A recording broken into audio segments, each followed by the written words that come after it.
అమ్మా ఎలా ఉన్నారమ్మా? ఏదో అలా ఉన్నాంరా. ఏమైందమ్మా? నీ పెళ్లి గురించేరా.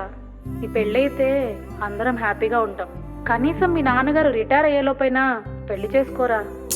రిటైర్మెంట్ దాకా ఎందుకమ్మా? సిటీ కల్చర్ లేని అమ్మాయిలు ఎవరైనా ఉంటే చూడు, ఇప్పుడే తాళి కట్టేస్తా. ఏంటో నువ్వు నీ పిచ్చి కండిషన్లు. ఇంకా నీకు పెళ్ళైనట్టే. ఈ కాలంలో అలాంటి అమ్మాయిలు ఎక్కడ దొరుకుతారా?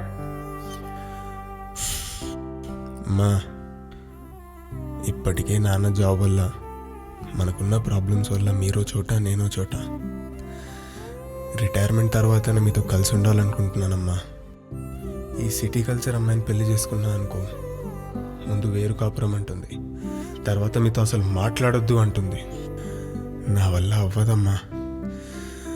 ఇప్పటికే చాలా మిస్ అవుతున్నా మిమ్మల్ని, ఇంకా మిస్ అవ్వాలనుకోవట్లేదు. సరే నాన్న, ఇంకా నీ ఇష్టం. నీకు నచ్చిన అమ్మాయినే చేసుకో.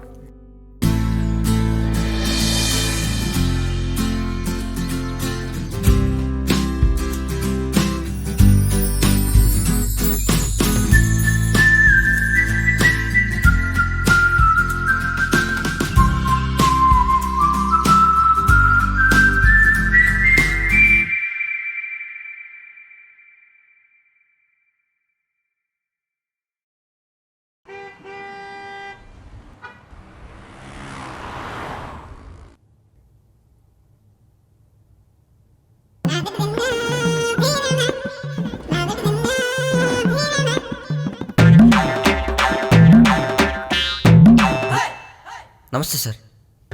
ఎవరండి మీరు? ఇంటర్వ్యూకి వచ్చా సార్.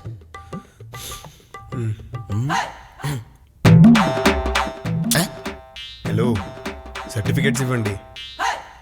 లేవు సార్. లేవా? అదేంటి? మొన్న వరదలు వచ్చినాయి కదా సార్. ఎక్కడా? విజయవాడలో. ఆ, అందులో కొట్టుకుపోయినాయి సార్. ఇది విజయవాడ? అప్పుడప్పుడు సార్. అప్పుడప్పుడా? అదంతా పెద్దగా సార్. అయ్యని ఇప్పుడు ఎందుకు, మీరైతే ఇంటర్వ్యూ చేయండి. సర్టిఫికేట్స్ లేకుండా ఇంటర్వ్యూ? కనీసం జెరాక్స్ అని ఇవ్వండి. మొన్నే హైడ్రాలో చిదిమేశారు సార్. మీరు హైదరాబాదా? ఇప్పుడిప్పుడే సార్. ఇప్పుడెప్పుడా? సర్లే, ఎక్కడి వరకు చదువుకున్నావు? పోస్టింగ్ అనే 10th వేసా సార్. వేసేసావా? పోస్ట్ అటెంప్ట్లో మొత్తం వేసా సార్. మార్క్స్ ఎన్ని వచ్చాయి? సార్ మీ కళ్ళద్దాలు చాలా బాగున్నాయి సార్. అది కాదండి, మీకు 10th ఎన్ని మార్క్స్ వచ్చాయి? మీ షర్ట్ బ్రాండెడ్ కదా సార్, మీకు పర్ఫెక్ట్గా సెట్ అయింది. మార్క్స్ అడుగుతుంటే ఏం సంబంధం లేక మాట్లాడుతున్నారు. సరే, దాని తర్వాత ఏం చేసావు? 10th అవగానే అందరూ ఏం చేస్తారు సార్, ఏంటనే ఇంటర్ కోర్స్ చేస్తాను. ఏం మాట్లాడుతున్నావురా? అదే సార్, ఎంపీసీ బైపీసీ అని అంటారు, ఇంటర్ కోర్స్ అది చేసేసా. అది ఇంటర్మీడియట్ బాబు.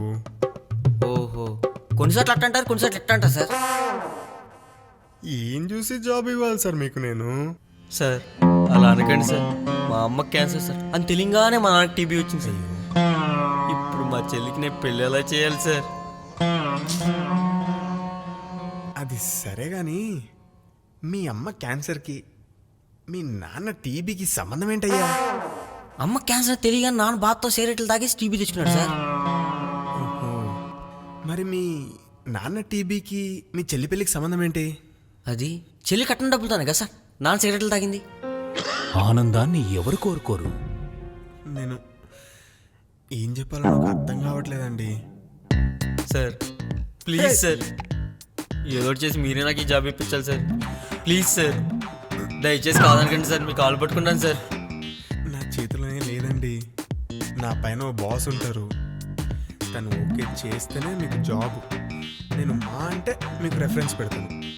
చేసేయండి సార్, రిఫర్ చేసేయండి. మీరు చేసేయండి సార్, నేను చూసుకుంటా.